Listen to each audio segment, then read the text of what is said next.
কালকে অসংখ্য আওয়ামী লীগের নেতা এখানে জানাজা নামাজে আসবে এবং আমরা তাদেরকে ওই জানাজা থেকে যেন আটক না হয় সেটাও আমরা দেখব।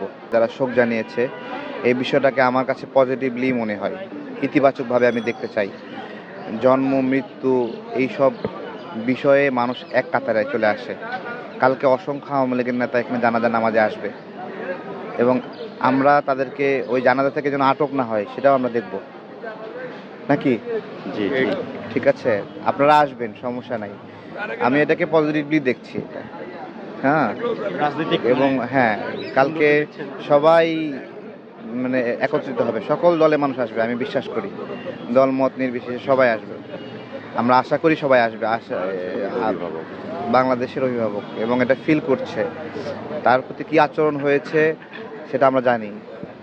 তার চিকিৎসা বিষয়ে কতটুকু অসহযোগিতা করা হয়েছে, বাধাগ্রস্ত করা হয়েছে, সবই জানি। তারপরেও শোক জানিয়েছে, আমি এটাকে ইতিবাচকভাবে দেখছি। কেমন সংখ্যা ইতিহাসকে ছাড়ায় যাবে এইসব গল্প আমি করতে চাই না। ঠিক আছে, বাংলাদেশের মানুষ তাকে ধারণ করে, লালন করে, তারা সবাই আসবে।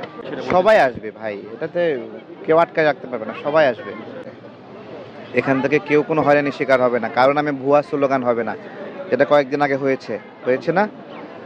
তো বেগম জিয়ার এখানে এখানে জানাজা করতে আসে কারো বিরুদ্ধে স্লোগান হবে না। আমরা সবাইকে নিয়ে একটা সুন্দর কিছু সমাপ্তি চাই। এটার জাতীয়তাবাদী দল বিএনপির বিদেশি কোনো বন্ধু নাই, বুঝছেন? ভারত তাকে বন্ধু মনে করে না, আমেরিকা তাকে বন্ধু মনে করে না, ইউরোপ, ব্রিটেন, কেউ তাদেরকে বন্ধু মনে করে না।